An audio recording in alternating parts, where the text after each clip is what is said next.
இயேசுவில் எனதருமை சகோதர சகோதரிகளே, இந்த 10வது அதிகாரமானது 2 முக்கியமான விஷயத்தை நமக்கு வெளிப்படுத்துகிறது.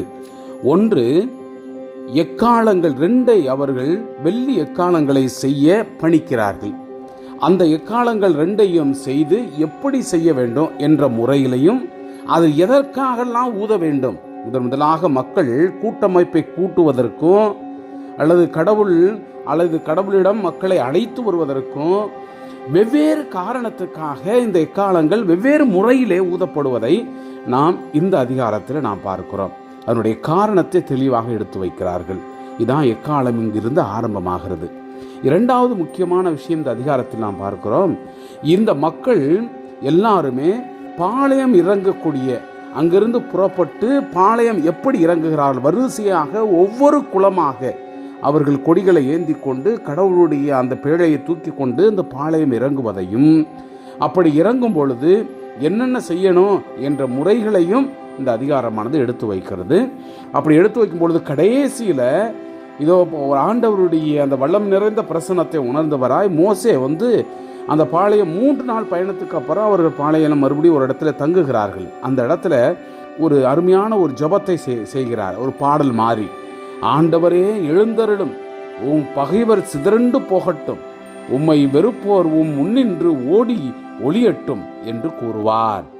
அது தங்கும் போது அவர் ஆண்டவரே பல்லாயிரவரான இஸ்ரேலிடம் திரும்பும் என்றார். இந்த அருமையான ஜபத்தை நாமும் உள்வாங்கியவர்களாக இந்த அதிகாரத்திற்கு நாம் செவிமடுப்போம். ஆண்டவர் மோசேயிடம் கூறியது, 2 வெள்ளி எக்காலங்களை செய்து கொள், அடிப்பு வேளையாக அவற்றை செய்ய வேண்டும். மக்கள் கூட்டமைப்பை ஒன்று கூட்டவும் பாளையத்தை பெயர்க்கவும் நீ அவற்றை பயன்படுத்துவாய்.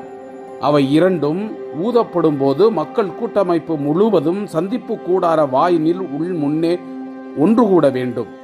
ஆனால் ஒன்றை மட்டும் ஊதினால் இஸ்ரேலினுடைய 1000 தலைவர்களாகிய முதல்வர்கள் உன்னிடத்தில் கூடி வருவார்கள். நீ பெருந்தொனியாய் ஊதுகையில் கீழ்ப்புற பாளையங்கள் புறப்படும். அத்துடன் 2ஆம் முறை நீ பெருந்தொனியாய் ஊதுகையில் தென்புற பாளையங்கள் புறப்படும். அவர்கள் புறப்படும் போதெல்லாம் பெருந்தொனியாய் ஊத வேண்டும். சபையை ஒன்று கூட்ட நீ ஊதும்போது பெருந்தொனியை எழுப்பக்கூடாது. ஆரோனுடைய புதல்வரான குருக்கள் எக்காலங்களை ஊத வேண்டும். எக்காலங்கள் உங்கள் தலைமுறை தோறும் நிலையான நியமமாக இருக்கும். உங்கள் நாட்டில் உங்களை ஒடுக்குகிற அந்த பகைவர்களுக்கு எதிராக போருக்கு செல்கையில் எக்காலங்கள் பெருந்தொனி எழுப்புங்கள். அப்போது கடவுளாகிய ஆண்டவர் திருமுன் நீங்கள் நினைவு கூறப்பட்டு பகைவரிடமிருந்து விடுவிக்கப்படுவீர்கள்.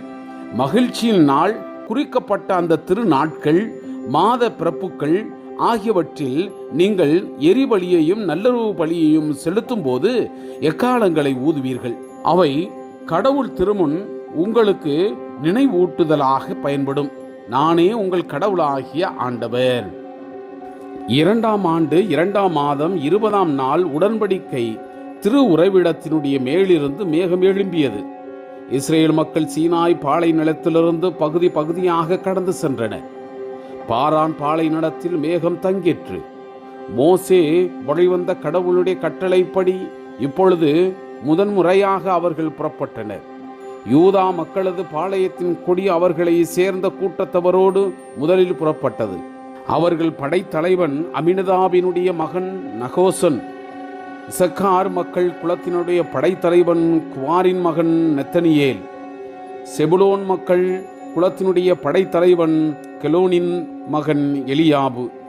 மேலும் திருவுறைவிடம் இறக்கி வைக்கப்பட்டதும் கெர்சோனின் புதல்வரும் மெராரியினுடைய புதல்வரும் அதை சுமந்து கொண்டு புறப்பட்டனர். அடுத்து ரூபன் பாளையத்தினுடைய கொடி அவர்களை சேர்ந்த கூட்டத்தவரோடு புறப்பட்டது. அவர்கள் படைத்தலைவன் செதேர் மகன் எலிட்சூர். சிமியோன் மக்கள் குலத்தினுடைய படைத்தலைவன் சுரிசத்தாயினுடைய மகன் செலிமியேல். காத்து மக்கள் குலத்தினுடைய படைத்தலைவன் செகுவேலினுடைய மகன் எல்லியாசாபு.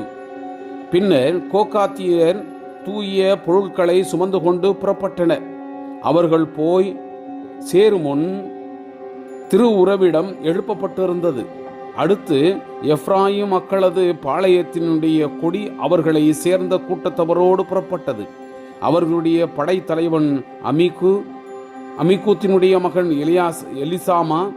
மனாசே மக்கள் குலத்தினுடைய படைத்தலைவன் பெதாசூரினுடைய மகன் கமாலியேல். பெனியாமினுடைய மக்கள் குலத்தினுடைய படைத்தலைவன் கிரையோனினுடைய மகன் அபிதான்.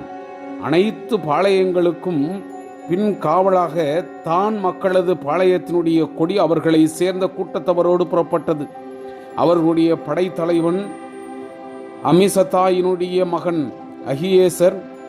ஆசேர் மக்கள் குலத்தினுடைய படைத்தலைவன் ஒக்ரானின் மகன் பகியேல். நப்தலி மக்கள் குலத்தினுடைய படைத்தலைவன் ஏனானினுடைய மகன் அகிரா. இஸ்ரேல் மக்கள் புறப்படுகையில் அவர்கள் படைகளினுடைய அணிவரிசை இதுவே. பின்னர் மோசே மிதியானியனும் தன் மாமனுமாகிய ரகுவேலினுடைய மகன் கோபாவிடம் கூறியது, உங்களுக்கு தருவேன் என்று ஆண்டவர் கூறிய இடத்திற்கு நாங்கள் போய்க் கொண்டிருக்கிறோம். நீர் எங்களோடு வா, நாங்கள் உனக்கு நல்லது செய்வோம். ஆண்டவர் இஸ்ரேலுக்கு நல்லதையே வாக்களித்துள்ளார்.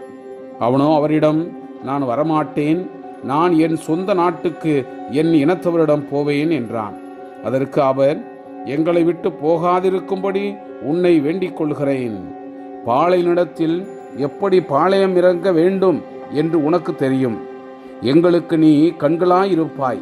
நீ எங்களோடு வந்தால் ஆண்டவர் எங்களுக்கு என்னென்ன நன்மை செய்வாரோ அதை உனக்கு நாங்கள் செய்வோம் என்றார். ஆண்டவர் மலையை விட்டு இஸ்ரேல் 3 நாள் பயணம் செய்தனர். அவர்கள் அடுத்து தங்கும் இடத்தை காட்டும்படி ஆண்டவரினுடைய உடன்படிக்கை பேழை 3 நாள் பயணத்திலும் அவர்கள் முன் சென்றது. அவர்கள் பாளையத்திலிருந்து புறப்பட்ட போதெல்லாம் ஆண்டவனுடைய மேகம் பகலில் அவர்கள் மேல் இருந்தது. பேழை புறப்படும் போதெல்லாம் மோசே, ஆண்டவரை எழுந்தருளும், உம் பகைவர் சிதறண்டு போகட்டும், உம்மை வெறுப்போர் முன்னின்று ஓடி ஒளியட்டும் என்று கூறுவார். அது தங்கும் போதோ அவர், ஆண்டவரே பல்லாயிரவரான இஸ்ரேலிடம் திரும்பும் என்றார். Praise the Lord. இயேசுவுக்கே புகழ், மரியே வாழ்க.